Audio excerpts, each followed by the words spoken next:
వచ్చి పరిశీలించి మాట్లాడదామని వస్తే వారిపైన మీరు దాడి చేసే ప్రయత్నం చేస్తే దిక్కులేని పరిస్థితుల్లో గేటు ముందు వాళ్ళు ధర్నా చేసి వస్తే వాళ్ళని అరెస్ట్ చేపిస్తారు.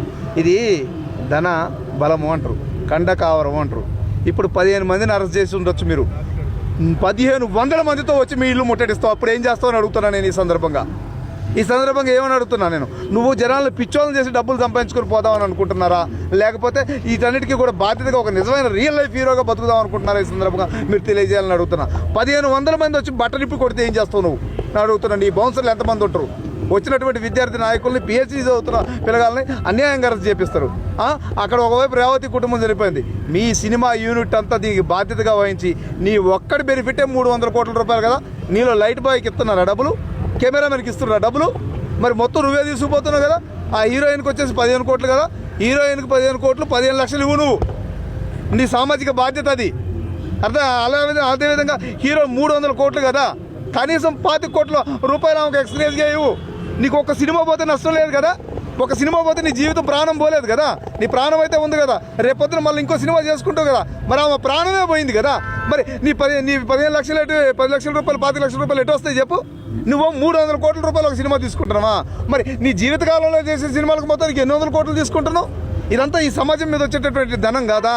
మరి దీనికి బాధ్యతగా ఉండవా? మరొక ప్రెస్ మీట్ పెట్టిర్రు.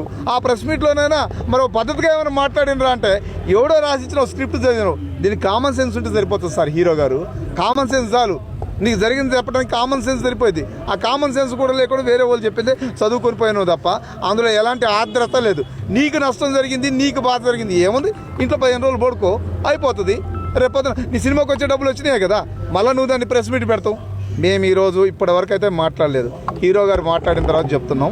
మా విద్యార్థి నాయకులను అరెస్ట్ చేసే విషయంలో మీ దగ్గర నుంచి ఎలాంటి కంప్లైంట్ పోకూడదు. ఒకవేళ మీ తరపు నుంచి ఏ అటెండర్ పెట్టినా సరే, కంప్లైంట్ పెట్టినా, లేకపోతే ఆ రేవతి కుటుంబానికి మీరు 25 కోట్ల రూపాయలు entire unit of the cinema, me Pushpa unit మొత్తం కూడా కలిపి 25 కోట్ల రూపాయలు ఆ కుటుంబానికి ఇవ్వాలి. ఆయన అడగకపోవచ్చు, ఆ కుటుంబ సభ్యుడు అడగకపోవచ్చు.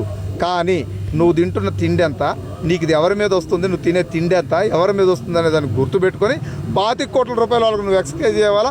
అమ్మ హీరోయిన్ గారు, మీరు కూడా 15 లక్షల రూపాయలు ఇవ్వాలి. లేకపోతే హీరోయిన్ గారిని కూడా ఇందులో అరెస్ట్ చేయాల్సిన అవసరం వస్తుంది. ఇప్పటి వరకు మేము ఆ వీడియో విజువల్స్ చూడకుండా ఉన్నప్పుడు స్పందించిన విధానం ఏంటంటే సెక్షన్ 105కి ఆయన వర్తించడం అనే విధంగా స్పందించడం.